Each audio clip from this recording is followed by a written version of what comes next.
cheap, healthy, and controversial. These three words describe a protein source that, although very popular with certain dietary philosophies, has gained a bad reputation due to the current fads running in social media. What am I talking about, you ask?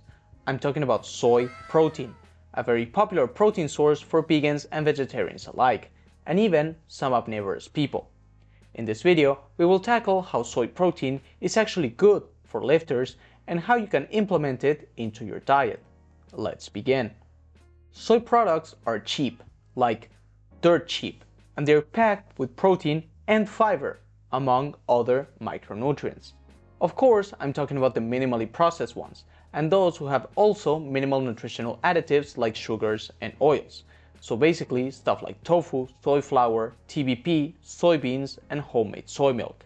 Using the calorie app Chronometer, we can see that soybeans have a similar macronutrient split to skim milk. Tofu is similar in relative content to chicken breast or thighs without the skin, and the same goes with TBP and soy flour. Not only the prices are lower in a superficial analysis, but also you have to take into account that meat products are 60 to 75% water depending on the source, while the soy products are sold in dry weight, with the exception of tofu. For soybeans, once you soak them in water, you're going to realize that you have double the amount. Just for perspective, I literally got a 60-pound bag of soybeans for the price of 3 McDonald's combos, and I could get similar amounts of TBP for the same price. It is true that stuff like plant-based milks are more expensive, but this is because of market price, and not because they are more expensive to make. If you know how to make them at home, you can get an almost one-to-one replacement of milk for pennies. That is disgusting! Before someone says, "But my vitamin B12," please keep in mind that milk has a significant amount of B12 because it is enriched with it alongside vitamin D. So you can do it yourself. You can get a lifetime supply of cyanocobalamin and ergocalciferol, i.e. vitamin B12 and D2, for a little under 20 bucks. This is not a joke. A gram of vitamin B12 is 7 bucks, which you might think is a little expensive, but if you realize that the RDA for vitamin B12 is 2.4 micrograms, so 100,000 times less, and you make the calculations, those 7 bucks are going to last you for 41,660 days. And if you don't want to spend those 7 bucks on chemicals, you can always have soy and regular milk. I know, mind-blowing. Although soy gets some scrutiny for its amino acid content by a certain researcher, soy actually has an amazing amino acid profile. If we look at this table right here and we compare it to the amino acid requirements based on the estimated average requirement of 0.66 grams of protein per kilogram of body weight,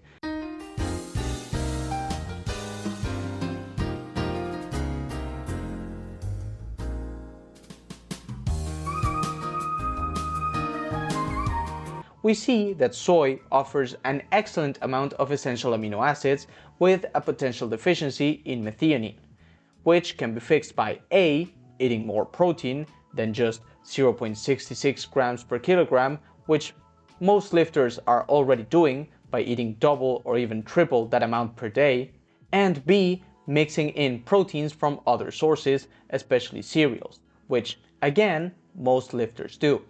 It is easier to find a girl in a Thailand bar than to find a lifter that doesn't eat rice or bread. Let's just say I'm a special girl. What are you, retarded? And in regards to leucine, the main amino acid involved in the stimulation of anabolic processes, it may not contain as much of it as the same dose of whey protein.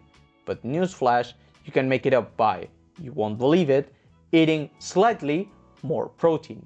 Instead of a scoop, you just take a scoop and a half. Problem solved. Although, if you're also incorporating animal products in your diet, especially eggs or dairy, this is not even a problem to begin with. In terms of digestibility, I just want to say that although soy protein scores higher than most vegetable proteins and even has similar values to some animal products, it does tend to show lower values. However, as someone with a degree on the subject, I am very critical of the current methods by which we evaluate protein digestibility, mainly due to the fact that they don't take into account the processing and methods we use to increase protein digestibility in plant foods, like cooking, soaking, fermenting, among other things. We should take the digestibility scores with a grain of salt instead of just jumping to conclusions like plant protein bad. You heard that, Joseph? And if you look here, most of these 103 countries get most of their protein from plants, and they're hitting their 50 grams a day just fine. But plant proteins aren't digested as well. So if you incorporate the digestibility of the proteins, far more countries are just under the 50-gram requirement.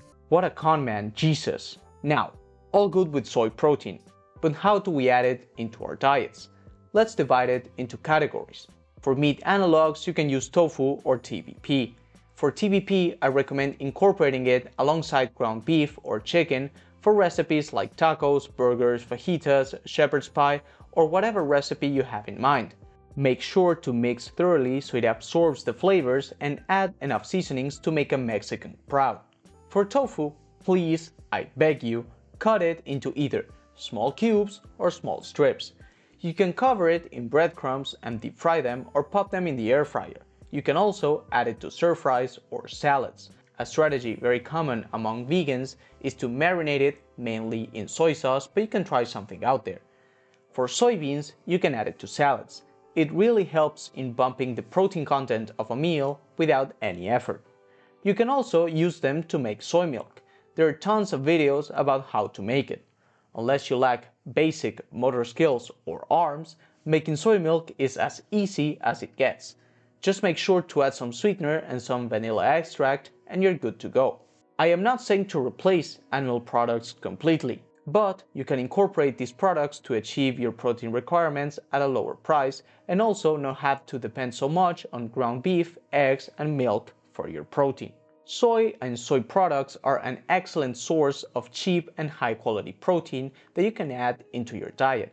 In my honest opinion, I think that other plant sources like lentils, chickpeas, and beans don't even compare, with one exception that I'm saving for a future video.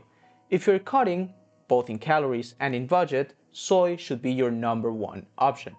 Like, subscribe, and see you on the next video. Protein, protein. Do you like protein? In the soy, in the meat, everybody likes protein.